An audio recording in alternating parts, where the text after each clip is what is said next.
Walaupun sudah putusan yang ingkrah, kenapa kok nggak dihapus sertifikat itu? Tanah milik adat yang dibebaskan oleh Dirjen Perhubungan.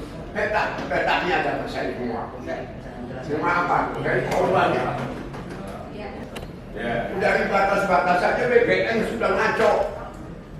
Ya. Sekarang saya korban jadi tersangka, saya udah tua. Tanahnya kan belum, saya ada tanahnya belum. Ya udah. Ya, saya duduk Pak. Ya. Saya ada belum. Buktikan Bumi Tergelam Polio punya tanah belum. Tertuduh, tersangka. Na'udzubillah min dzalik. Korban saya permainan di BPN sendiri.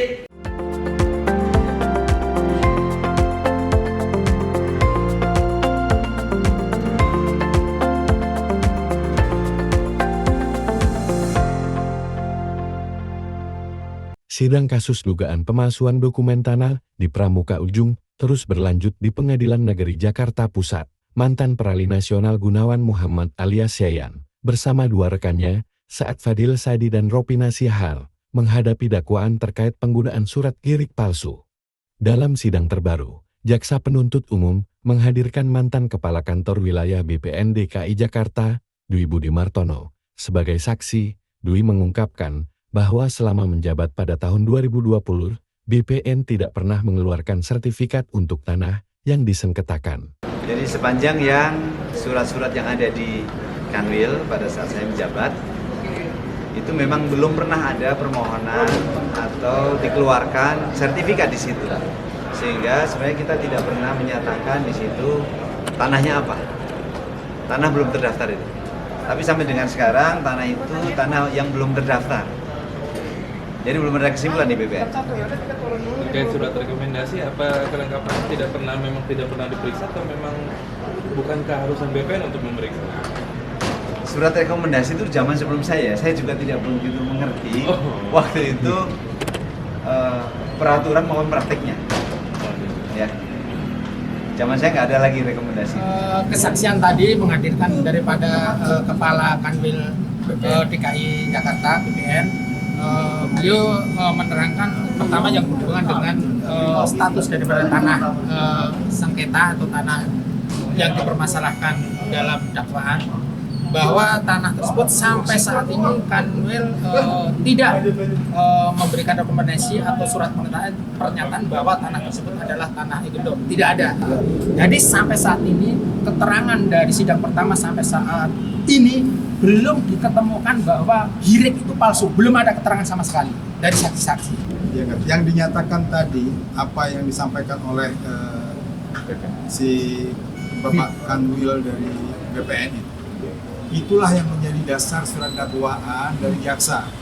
Makanya tadi kami konfirmasi lagi ya mengenai statement yang menyatakan bahwa tanah Pramuka Ujung itu adalah tanah hak barat, dan kemudian dijawab ya sampai terakhir pun ditegaskan oleh Pak Gunawan bahwa apakah Kanwil BPN pernah menyatakan bahwa tanah Pramuka Ujung itu adalah hak barat, dan dinyatakan secara tegas bahwa BPN DKI Jakarta belum pernah menyatakan bahwa tanah itu adalah hak barat. Dalam memberikan rekomendasi, apakah BPN membaca ya nggak surat-surat tersebut? Karena apa? Surat-surat yang dimasukkan dalam pertimbangan-pertimbangan itu isinya sangat berbeda dengan apa yang diterjemahkan oleh pelapor. Gitu. Nggak seperti halnya surat dari surat keterangan dari Bareskrim tahun 94 yang menyatakan tanah tersebut berdasarkan penyidikan sementara ini diduga palsu segala macam. Tapi hal tersebut ya tidak pernah terbukti, dan ternyata sungguh sangat menyedihkan sekali BPN tidak pernah membaca apa isinya, hanya mencantumkan itu, dan itu bahaya. Saya tegaskan, karena pertimbangan hal-hal yang seperti inilah yang menyebabkan klien-klien kami menjadi terdakwa. Gitu. Saya tambahin dari rekan-rekan saya bahwasanya keterangan saksi tadi yang dari Kanwil BPN Jelas itu semuanya yang disampaikan beliau, kalau bisa saya rangkum, artinya dia tidak mengetahui. Artinya dia tidak hanya mendengarkan dari si A, tidak ada sampai ke dia bagaimana prosesnya, di mana palsunya. Kira-kira itulah yang dia terangkan dalam persidangan tadi.